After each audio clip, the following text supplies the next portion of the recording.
जय हिंद दोस्तों, बहुत बहुत स्वागत है आपका विक्ट्री ऑफ IS20 के यूट्यूब चैनल में। दोस्तों, ये एनवायरमेंट लेक्चर सीरीज का 5वां वीडियो आपके सामने उपस्थित है। यहाँ पर इस वाले वीडियो में हम लोग बात करेंगे पारिस्थितिकी एवं पारिस्थितिक तंत्र के बारे में, यानी कि इकोलॉजी एंड इकोसिस्टम के बारे में। इकोलॉजी और इकोसिस्टम के बारे में इस वीडियो में हमें बात करनी है। तो चलिए वीडियो को शुरू करते हैं। देखिए, पारिस्थितिकी क्या है, पहली बात तो इन सब की परिभाषा हम आपको इस वीडियो में बताएंगे, और इसके अलावा कुछ वर्ड हैं, कुछ विशेषताएं हैं इन सब चीजों की, तो इनके बारे में देखते हैं। फिर इसके बाद इसकी आगे वाली चीजें देखेंगे। पारिस्थितिकी क्या कहलाती है, इसकी क्या परिभाषा है। दोस्तों, इकोलॉजी वह विज्ञान है, वह साइंस है जिसके अंतर्गत जीवों तथा भौतिक पर्यावरण के मध्य अंतर संबंधों का अध्ययन किया जाता है।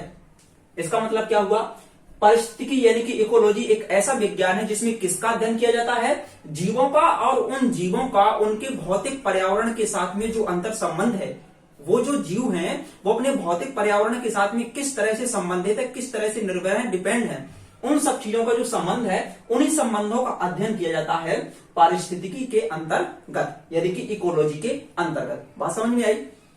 देखिए दोस्तों, जो पारिस्थितिकी है यहां पर इंपॉर्टेंट है कि यह ग्रीक भाषा के दो शब्दों ओइकोस और लोगोस, ओइकोस यानी कि इकोलॉजी जो वर्ड है, ये ग्रीक भाषा के दो शब्दों ओइकोस और लोगोस, यानी कि ओइकोस का अर्थ होता है निवास करना और लोगोस का अर्थ होता है अध्ययन। ठीक है, तो निवास का अध्ययन करना यानी कि दो शब्दों से मिलकर के बना है, और दोनों को मिलाकर के क्या कहा जाता है, ओइकोलॉजी। ठीक है, और दोस्तों ओइकोलॉजी शब्द का पहली बार प्रयोग किया था अर्नेस्ट हैकल ने 1869 में, 1869 में। अर्नेस्ट हैकल ने 1869 में पहली बार ओइकोलॉजी शब्द का प्रयोग किया था। और दोस्तों, यही जो ओइकोलॉजी है, यह ओइकोलॉजी आगे चलकर के क्या बन गया, इकोलॉजी बन गया। तो बात समझ में आई कि इकोलॉजी कैसे बना है। इकोलॉजी से पहले ओइकोलॉजी था, जो कि ग्रीक भाषा का शब्द है, और ओइकोलॉजी का पहली बार प्रयोग जो है अर्नेस्ट हैकल ने 1869 में किया था। ठीक, और जो ओइकोलॉजी है यह दो शब्दों से मिलकर के बना है, ग्रीक भाषा के ओइकोस और लोगोस। ओइकोस का अर्थ होता है निवास करना, और लोगोस का अर्थ होता है दोस्तों अध्ययन करना। तो इतनी बात समझ में आई आपको यहाँ पर।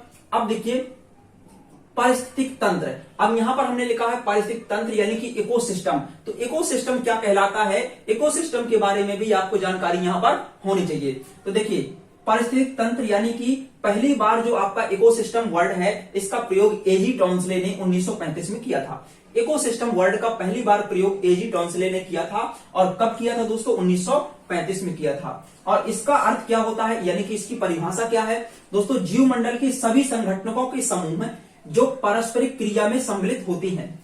जीव मंडल के सभी संगठनों के समूह, जितने भी जीव हैं जीव मंडल में, उन सभी के समूह जो कि पारस्परिक एक दूसरे की आपस में क्रिया जो उनकी होती है उसमें सम्मिलित होती हैं, यह पारिस्थितिक तंत्र कहलाता है, यानी कि इकोसिस्टम कहलाता है। ठीक दोस्तों, यह जो परितंत्र होता है प्रकृति की क्रियात्मक इकाई होती है। यह परितंत्र प्रकृति की क्रियात्मक इकाई होती है। किसकी इकाई होती है, प्रकृति की क्रियात्मक इकाई होती है, मुख्य क्रियात्मक इकाई कहलाती है। और दोस्तों, जहां पर जैविक और अजैविक के मध्य में अंतः क्रियाएं संपन्न होती हैं। पारिस्थितिक तंत्र में ही जैविक और अजैविक घटकों के बीच में क्या होता है, मध्य में जो अंतः क्रियाएं होती हैं वो सभी एक दूसरे से संबंधित होती हैं। तो यहां पर ये चीजें आपको, ये दोनों परिभाषाएं आपको याद रखनी होगी। जीव मंडल के सभी संगठनों के समूह जो कि पारस्परिक क्रिया में सम्मिलित होते हैं, उन्हें हम पारिस्थितिक तंत्र कहते हैं। और दोस्तों, यह पारिस्थितिक तंत्र जो है, यह परितंत्र की प्राकृतिक क्रियात्मक इकाई होती है, जहां पर जैविक और अजैविक घटकों के बीच में अंतः क्रियाएं होती हैं। दोस्तों, यहां पर हमने कुछ विशेषताएं लिखी हैं पारिस्थितिकी की, पारिस्थितिक तंत्र की, इकोसिस्टम की कुछ विशेषताएं यहां पर हमने आपको लिखी हैं। इनकी विशेषताएं हैं यहां पर कुछ, ये विशेषताएं आपको याद रखना चाहिए। पहली विशेषता है प्राकृतिक संसाधन तंत्र होते हैं। जो दोस्तों पारिस्थितिक तंत्र होते हैं, ये प्राकृतिक संसाधन तंत्र होते हैं। यहां से बहुत सारे प्राकृतिक संसाधन हमें प्राप्त होते हैं। तो प्राकृतिक संसाधनों की भरपूर प्रचुरता यहां पर पाई जाती है, तो ये आपको याद रखना है। दूसरा दोस्तों, उत्पादकता, जो दोस्तों ये आपका पारिस्थितिक तंत्र है यानी कि इकोसिस्टम है, यहाँ पर उत्पादकता ऊर्जा की सुलभता पर निर्भर करता है। यहाँ पर इतने सारे प्राकृतिक संसाधन पाए जाते हैं, तो आखिर क्यों पाए जाते हैं, क्योंकि यहाँ पर उत्पादकता ज्यादा है, प्रोडक्शन यहाँ पर ज्यादा हो रहा है। और यहाँ पर प्रोडक्शन ज्यादा क्यों हो रहा है, उत्पादकता यहाँ पर ज्यादा क्यों है, क्योंकि दोस्तों यहाँ पर ऊर्जा की सुलभता अधिक है। तो ऊर्जा की सुलभता अधिक है, इसी कारण से यहाँ पर उत्पादकता ज्यादा होता है। इसका मतलब क्या हुआ कि जो दोस्तों यहाँ पर उत्पादकता है वो ऊर्जा की सुलभता पर निर्भर करता है। बात समझ में आ रही है आपको यहाँ पर। तीसरी विशेषता इसकी, यह दोस्तों ऊर्जा के द्वारा संचालित होता है, यानी कि ऊर्जा, और ऊर्जा कहां से मिलती है, हम आपको पहले बता चुके हैं कि ऊर्जा का स्रोत तो एक ही है परितंत्र में, सूर्य, दैट इज सन। सन से ऊर्जा प्राप्त होती है, और कोई भी दोस्तों इकोसिस्टम हो, कोई भी पारिस्थितिक तंत्र हो, बिना ऊर्जा के दोस्तों नहीं चल सकता है। तो आपको यह भी जानकारी याद रखनी है कि ऊर्जा के द्वारा संचालित होता है पारिस्थितिक तंत्र। ठीक है दोस्तों, जो आपका पारिस्थितिक तंत्र है यह खुला तंत्र होता है। ये किस तरह का तंत्र होता है, खुला तंत्र होता है, जहां पर ऊर्जा का सतत निवेश तथा बहिर्गमन होता है, यानी कि ऊर्जा का इनपुट भी होता है और आउटपुट लगातार होता रहता है, क्योंकि यह एक खुला परतंत्र होता है। ठीक है, ऊर्जा यहां पर आती है और दूसरे रूपों में परिवर्तित होकर के ऊर्जा यहां से जाती है। एक जीव से दूसरे जीव में ऊर्जा का स्थानांतरण होता है। ठीक है, तो ये आपकी इसकी परितंत्र की, परिस्थितिक तंत्र की कुछ विशेषताएं लिखी हैं, इकोसिस्टम की कुछ यहाँ पर फीचर्स लिखे हुए हैं, तो ये आपको याद रखना है। दोस्तों एक वर्ड और आपको ध्यान रखना है, पारिस्थितिकीय कर्मता, यानी कि पारिस्थितिकीय यानी कि इकोलॉजिकल निच क्या कहलाता है। इकोलॉजिकल निच क्या है यह भी आपको याद रखना है। यहां पर हमने वर्ड इंग्लिश का लिख भी दिया है, निच कर्मता मतलब निच। ठीक है, तो देखिए, किसी खास प्रजाति की उसके पर्यावरण में कार्यात्मक भूमिका तथा स्थिति को प्रदर्शित करता है इकोलॉजिकल निच। इकोलॉजिकल निच क्या करता है, किसी खास प्रजाति की उसके पर्यावरण में उसकी कार्यात्मक भूमिका को प्रदर्शित करता है और उसकी स्थिति क्या है उस पर्यावरण में।